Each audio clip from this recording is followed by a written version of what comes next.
প্রিয় দর্শক, আসসালামু আলাইকুম। স্ক্রিনে আপনারা যে আধুনিক দালানটি দেখছেন সেটি আসলে একটি মসজিদ। তবে এই মসজিদটির একটি ইতিহাস আছে, কেননা এই মসজিদটি প্রায় 117 বছরের অধিক পুরনো, যদিও সামনে থেকে এইটি বোঝার কোনো উপায় নেই। মসজিদটির আধুনিকায়ন এবং সম্প্রসারণের কারণে মূল মসজিদের অংশটি আড়াল হয়ে রয়েছে।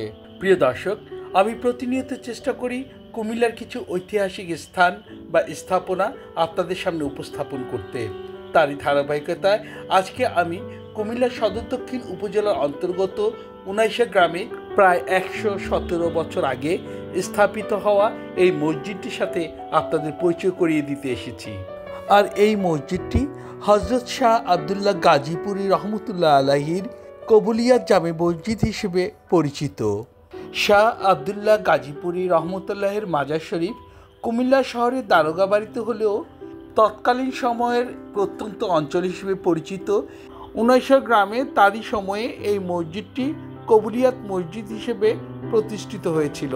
হজরত শাহ আবদুল্লাহ গাজীপুরী রহমতুল্লাহ আলাইহি একজন ধর্মপ্রচারক ছিলেন এবং এই অঞ্চলেও তিনি ধর্মপ্রচার করতেন। জনশ্রুতি আছে একদা এই অঞ্চলটি আবাদি এলাকা ছিল এবং একসময় এটি প্রচণ্ড খরার মুখে পড়ে। তখন হজরত শাহ আবদুল্লাহ গাজীপুরী রহমতুল্লাহ আলাইহি শরণাপন্ন হন এই অঞ্চলের মানুষ। তাদের এই দুঃখ লাঘবের জন্য তিনি টানা 7 দিন আল্লাহর ইবাদত বন্দেগীর জন্য সেজদারত অবস্থায় থাকেন। পরবর্তীতে এখানে বৃষ্টি হয় এবং এই মসজিদটি তিনি কবুলিয়াত হিসেবে পান। স্থানীয় লোকমুখে জানা যায় হজরত শাহ আবদুল্লাহ গাজীপুর রহমতুল্লাহি তার প্রধান খলিফা হজরত ফকির আমজাদ শাহর সান্নিধ্যে এখানে তিনি দীর্ঘদিন বসবাস করেন। হজরত শাহ আবদুল্লাহ গাজীপুরী রহমতুল্লাহের মৃত্যুর পরে তাকে কুমিল্লা শহরের দারোগাবাড়ি জামে মসজিদে সমাহিত করা হয় এবং বর্তমানে সেখানটায় তার মাজার শরীফ অবস্থিত। এবং তার প্রধান খলিফা হজরত ফকির আমজাদ শাহর মৃত্যুর পর উনাইশা গ্রামের এই কবুলিয়াত মসজিদের পাশেই তাকে সমাহিত করা হয়।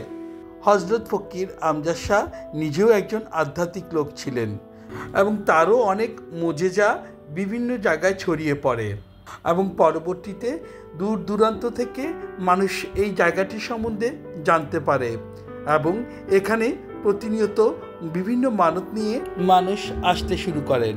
পরবর্তীতে হজরত ফকির আমজাদ শাহের মৃত্যুর পর এখানে মাজার শরীফ গড়ে ওঠে। 4 গম্বুজ বিশিষ্ট উনাই শহরের এই কবুলিয়াত মসজিদটির পুরনো স্থাপনা দেখে সহজেই অনুমান করা যায় এটি একটি শতবর্ষী মসজিদ। কুমিল্লার ইতিহাস, ঐতিহ্য এবং প্রাচীন স্থাপনার একটি প্রধান সাক্ষী এই হজরত শাহ আবদুল্লাহ গাজীপুরী রহমতুল্লাহি কবুলিয়াত জামে মসজিদ এবং পাশাপাশি ধর্মভীরু কুমিল্লার মুসলিম সম্প্রদায়ের কাছে এটি একটি পবিত্র স্থান। প্রিয় দর্শক, আজ এই পর্যন্ত। আপনাদের সাথে আমার আবারও কথা হবে অন্য কোনো মসজিদ বা বাজার নিয়ে। ততক্ষণ পর্যন্ত ভালো থাকুন, সুন্দর থাকুন, সুস্থ থাকুন। আসসালামু আলাইকুম।